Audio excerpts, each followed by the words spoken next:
Hey guys, welcome back to Alienation. I hope you're all having a great day so far. If you are new here, my name is Megan and I sit down every Sunday morning and talk about some weird and probably not so wonderful topics. I cover true crime cases, I talk about ghosts, hint of what we're talking about today, weird phenomenons, just sort of whatever bizarre, unusual topic I want to talk about that day. But it is Easter Sunday, so happy Easter to any of you who do celebrate Easter. And that is kind of a little theme of what we're going to be talking about today. We are going to be covering some ghost stories today. I'm very excited. I love ghost stories. But yes, I am going to be talking about some Easter-related hauntings. I was really excited about this and I thought it was a very good idea. Sat down to do my research and found nothing. I struggled massively with this, so it is going to be more of a minisode. It's going to be a smaller episode today, but I just want to quickly talk about some very strange Easter related facts that I came across. Some of them are just entertainment facts, some of them are just a bit weird.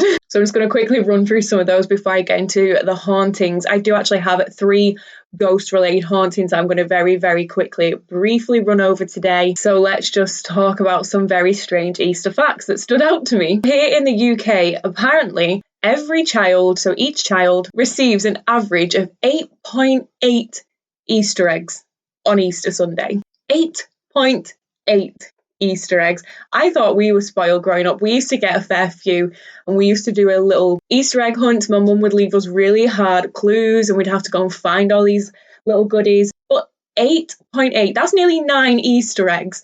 And if you think about it, that's an average, that's a statistic. So a lot of children in the UK won't celebrate Easter, their families won't celebrate Easter, they won't give Easter eggs, they might not get them, the parents might not be able to afford Easter eggs. And then you've got the opposite end of the spectrum. So if that is averaging out at nearly 9 Easter eggs every year for like each child, some kids are getting a hell of a lot of Easter eggs. And apparently that's actually double the recommended calorie intake for the whole week for a child. So watch what you are feeding your kids. I just find that quite an intense statistic, but anyway. So next we're going to move over to the Czech Republic or Slovakia, and I believe this happens on Easter Sunday and Monday. Easter Sunday and Monday, they're usually a bank holiday. But apparently if you're a woman, you are in for an interesting couple of days. Apparently the local men and the local boys roam the streets with very crazy decorated willow sticks that are usually filled with like ribbons and different colours to make them look girly, I say in air quotations, and they're actually whips, so they're sticks and whips or something like that. And they basically roam around the streets looking for women and girls to whip. I get some people are into whipping, but if I'm just trying to enjoy my Easter Sunday, go for a little stroll down the street, and I'm getting chased by herds of men trying to whip me, I would not be happy. Apparently, the whipping is not meant to be painful. It's just meant to be lighthearted. It's meant to be a bit of fun, and it's supposed to encourage good health and beauty. So take from that what you want. And kind of similar to that, we go over to Hungary on Easter, where women apparently dress up in very traditional clothing on Easter Sunday and they just get soaked. They get water thrown at them. It does say in some of my notes that they get splashed with water, but when looking for photos or anything, these women are just soaked. They're like held by men and they have buckets of water thrown at them. So you all need to leave the women alone. I bet it would be really fun though if you think about it. It's kind of like a weird festival, I guess, but I don't know if I'd rather have water thrown at me or if I'd rather be whipped. So this one is more up my street. We are going to head over to Norway now. Norway, you've got this right. I think I would love to take part in something like this because Easter time in Norway is actually crime time. At first when I saw that, I panicked and thought it was kind of like the purge. Everyone just goes crazy, commits crime, but no, it's not. Apparently all the television channels run true crime programs and a load of shows get played, loads of new detective novels come out. It's basically just kind of a celebration of the crime genre. People all across the country will escape to sort of cabins or maybe lodges or little like holiday homes that they own or that they can rent, and they basically spend a weekend delving into the whole whodunit genre. So just reading books, watching television programs, just living their best life. I'm just going to read from my notes, but apparently even the milk cartons carry short detective stories on their side during the season. And this phenomenon was triggered by the immense popularity of a crime novel in 1923 set on the Bergen Railway. So I think that's brilliant, especially because if you watch Alienation, you know I am very interested in true crime, and Norway are just ticking every box for people like myself. That is an Easter tradition I would happily get behind. So this one I didn't really find many notes on, but it does make sense. Around Easter, a lot of eggs are consumed. And apparently back in the day when witchcraft was exceedingly frowned upon and it was a very touchy subject, people were terrified of witches were burnt at the stake, all of that jazz. After eggs were eaten, the shells would be crushed up pretty much into dust because witches would try and steal these eggshells and they could use them to gain power over the person who had eaten these eggs. So they crushed these eggshells in order to protect children, protect members of the village. And it kind of makes sense that this would have been a thing because I know a lot of eggshells are used in witchcraft and certain spells.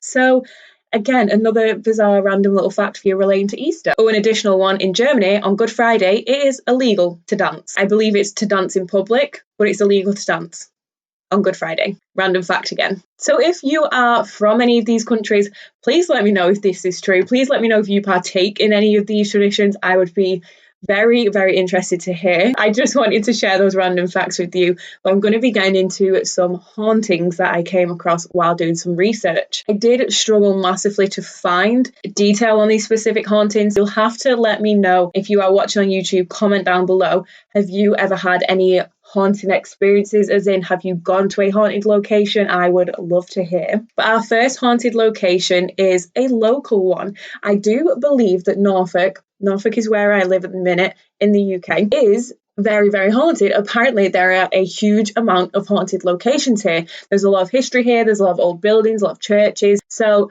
it wouldn't surprise me. So anyway, I came across this article that said there was a place called Holme Hale, spelled Holme Hale, in Norfolk that was haunted. And this article said it was the Hall's Green Room. I did not know what that meant. I tried to look into it and I couldn't find anything specific about this haunting. I was like, what is it? Where is it? What's the green room? But I was able to narrow it down a tiny bit. And it turns out this location is pretty much around the corner from where I live, which is very bizarre. Alex and I have walked around this area. We have kind of been to this location. So I find that very, very fascinating. And the fact that this haunting happens every year, it's an occurring haunting and it happens on Easter Sunday, kind of makes me want to go there on Easter Sunday when this episode goes live. Holme Hale, I believe, is a very sort of small village here in Norfolk. And again, I couldn't find the specifics of what was haunted, but I'm going to presume it was the church there, or it is the church there. And every Easter, there are reports of a priest who shows himself on Easter Sunday. And I believe there's also a little girl ghost as well, or spirit. So whether or not they appear together, they appear separate. Again, I could barely find any information on this, so take from that what you want, but I'm going to say a priest and a little girl, and it kind of makes sense because I believe the thing that was haunted is the church. So again, there were reports around the green room. I don't specifically know what the green room is, like I said, but a priest and a little girl are known to haunt this specific building. It's believed that the priest was actually murdered on Good Friday by Cromwellian. We're going to go with Cromwellian soldiers, hence why the sightings of him happen around Easter. So I can't find any more information, like I said, on this one, but it's just interesting to know that it's literally up the road from me. Easter is today as this video goes live, and I'm kind of tempted to go ghost hunting. So the next Easter haunting that I came across was Molly Tape. This is in Berkshire. I believe Berkshire is supposed to be one of the most haunted places in the UK. I could be wrong. If you're from there, let me know. Is it true? But this haunting is in Hurst in Berkshire. And apparently this specific haunting happens on Tape Lane. I think it's Tape Lane. It might be Tape Road. I think it's Lane. And apparently this road or lane was actually named after Molly. So way back in the day, Molly was a lady or a girl. I'm not sure of her specific age. I presume a lady. But she was having a passionate love affair with a farmer. And this local farmer was called Dick Darvell. I believe that's how you pronounce it, Darvell. And living up to his name of being a bit of a dick, he actually rejected her in the end. So there was a huge bunch of rumours that she tried witchcraft. She tried all sorts of things to try and win him back.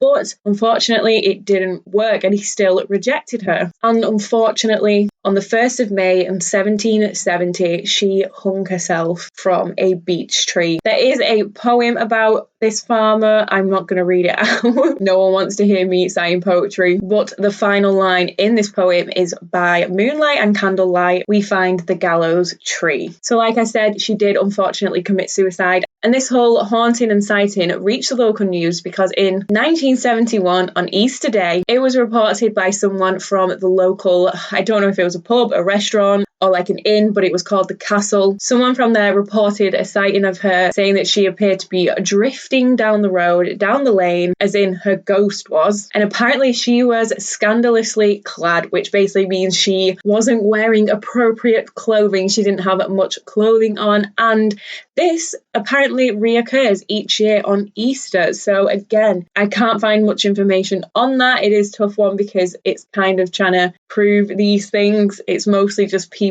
stories, but I just find that very interesting. It's very heartbreaking at the same time, but 1770 was a very long time ago, and there are still reports today that it happened. So that is the haunting of Molly Tate. Finally, we have the Black Abbot. This is the one that I found the most information on. So we are going to Kent Prestbury. I'm sorry if I'm just butchering so much pronunciation in this one, but this is in Gloucestershire, here in the UK again. Prestbury also is supposed to be super, super haunted. I don't know. I've never been. If it is, you live there, let me know. So Prestbury's most known sort of spirit or form is a hooded shade of a monk. And this monk is known as the Black Abbot. The Black Abbot's appearances happen mostly on Christmas, All Souls Day, and even Easter. And apparently this ghost or spirit, the sighting of this black shape, sticks to the same route every single year, where he apparently materializes in the church and then crosses the churchyard, goes for a little wander, and eventually disappears through a wall in a cottage. And this cottage is on the high street, and when he's there, he apparently announces his presence by jumbling around in the attic, moving things around and making noises, which is very interesting. Imagine that every single year on Easter you wake up to the sound of the annual ghost coming to say hi.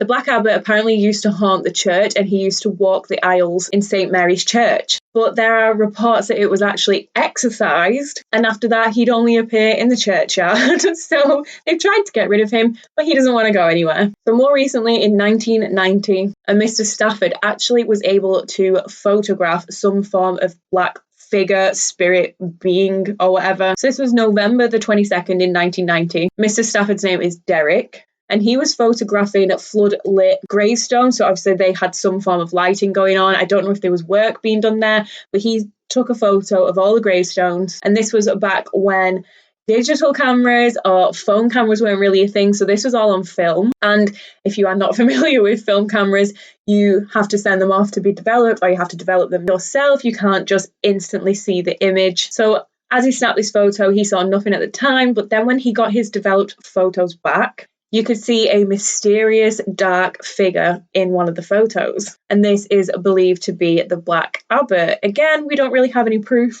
I couldn't find the photo anywhere, but there were reports of this.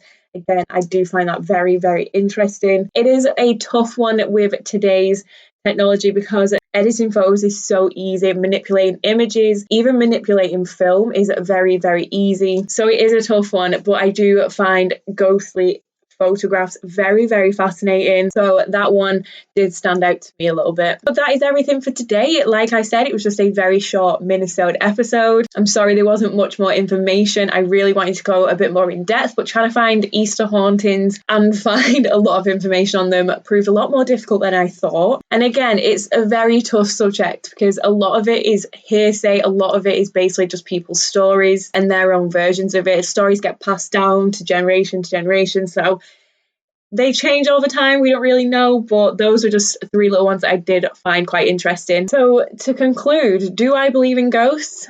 I do, yes, I do, to an extent though. I would say I'm pretty skeptical about a lot of things. I like to have proof, but at the same time, I am very open-minded. I do believe that there is some form of something out there, whether it be a spirit, whether it be the essence of something, I don't really know. But yes, I do believe that there is something else out there, ghost related. I am fascinated by ghosts and fascinated by hauntings. I could watch ghost programs all day. So you guys are going to have to let me know if you believe in ghosts, if you've had any form of experiences. Also, if there is a specific haunting or a haunted location that you find very, very fascinated by or that you're interested in, you'll have to let me know down below and I will have a little look into it and see if I could potentially make an episode of it. I do have some of the more famous cliche locations on a little list that I would like to eventually take off and cover on Alienation, so we shall see. If you have any ideas, let me know down below and I will add them to the list. But that is actually everything. I hope you have a wonderful Sunday,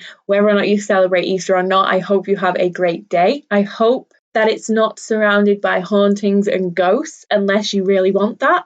Then I hope that happens for you. But thank you so much for joining me this week. If you are watching over on YouTube, please give it a massive thumbs up. Leave me a comment down below and subscribe if you are not. But if you are listening on podcast streaming services, please do everything you can to support. So share, rate, review, anything that you can. And I will catch you in my next one. Bye.